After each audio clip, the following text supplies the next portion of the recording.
Hey, hello everyone, welcome back to my channel. Today we will discuss about types of chromosomes. Previous lecture में हमने structure of chromosomes के बारे में पढ़ा. क्या वो 3 पार्ट में डिफ्रेंशिएट होते हैं structure of chromosomes, pellicle, matrix और क्रोमोनेमेटा. अब ये लेक्चर में हम टाइप्स ऑफ क्रोमोसोम्स के बारे में पढ़ने वाले हैं. तो chromosomes are classified by the position of their centromere. अभी क्रोमोसोम्स क्या है, क्लासीफाई होते हैं सेंट्रोमियर की पोजीशन की वजह से ये क्लासीफाई होते हैं. तो पहला है metacentric. The centromere is in the middle and the 2 arms are रफली इक्वल इन लेंथ.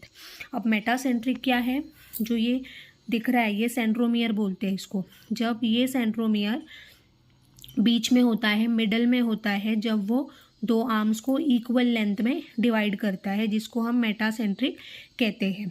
तो एक सिंपल चीज़ मेटा और एम से याद रखना. मेटासेंट्रिक मतलब जो सेंट्रोमियर की पोजीशन होगी वो मिडल में होगी, that is called as metacentric chromosomes.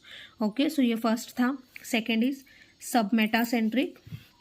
The centromere is near the middle and the 2 arms are unequal in length. अब सब मेटासेंट्रिक क्या होता है, जो मिडल के थोड़ा नियर होता है उसको क्या कहते हैं, सब मेटासेंट्रिक. अब इसमें क्या होता है, जो 2 आर्म्स है वो अनइक्वल हो जाते हैं, उनकी लेंथ अनइक्वल हो जाती है सेंट्रोमियर की पोजीशन की वजह से, तो इसको क्या कहते हैं, sub metacentric.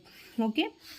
Third one is acrocentric. The centromere is near the end and the 2 arms are very different in length.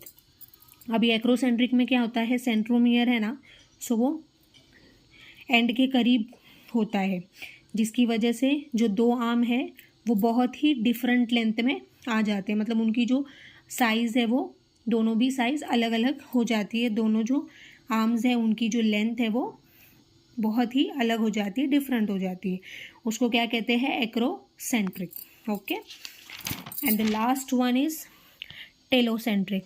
अब telocentric, the centromere is at the end of the chromosomes. अब जो टेलोसेंट्रिक रहता है उसमें centromere की position क्या होती है, एंड पे होती है. मतलब सेंट्रोमियर कहाँ सिचुएटेड होता है, एंड में सिचुएटेड होता है, जिसकी वजह से जो टेलोसेंट्रिक है वो टेलोसेंट्रिक क्रोमोसोम्स अलग अलग होते हैं. तो इसको क्या कहते हैं, telocentric. The centromere is at the end of the chromosomes. Okay. So जो टेलोसेंट्रिक है ये ह्यूमन में नहीं होता है, ये ह्यूमन में नहीं होता है ये क्रोमोसोम्स का type. In human the first, third, 16th, 19th and 20th chromosomes are metacentric. अब ह्यूमन में जनरली 46 क्रोमोसोम्स होते हैं. कितने होते हैं, 46 क्रोमोसोम होते हैं. मतलब कितने पेयर बनते हैं क्रोमोसोम्स के, 23 पेयर ऑफ क्रोमोसोम्स होते हैं, जिसमें से 22 क्रोमोसोम्स ऑटोसोम्स होते हैं और 1 क्रोमोसोम सेक्स क्रोमोसोम्स का होता है. तो 46 क्रोमोसोम्स में से मतलब 23 पेयर ऑफ क्रोमोसोम्स में से first, third, 16, 19th and 20th chromosomes are metacentric. Okay.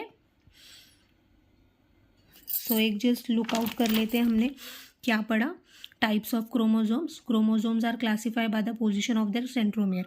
Centromere की पोजीशन की वजह से जो क्रोमोसोम्स है वो क्लासीफाई हुए हैं. सो पहला है मेटासेंट्रिक. मेटासेंट्रिक मतलब जो सेंट्रोमियर की पोजीशन होती है वो मिडल में होती है, जिसकी वजह से ये दोनों आर्म्स बराबर लेंथ में होते हैं, इसको मेटासेंट्रिक कहते हैं. सब मेटासेंट्रिक, अनइक्वल आर्म्स होते हैं इसमें, क्योंकि सेंट्रोमियर जो है वो मिडल से थोड़ा अलग होता है, मिडल से थोड़ा ऊपर होता है, तो इसको क्या कहते हैं, सब मेटासेंट्रिक. और थर्ड आता है एक्रोसेंट्रिक. एक्रोसेंट्रिक में जो सेंट्रोमियर होता है वो एंड पे होता है, मतलब एंड के करीब होता है, तो उसको एक्रोसेंट्रिक कहते हैं.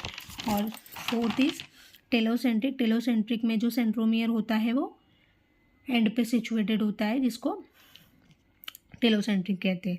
और टेलोसेंट्रिक जो है वो ह्यूमन में नहीं पाया जाता है.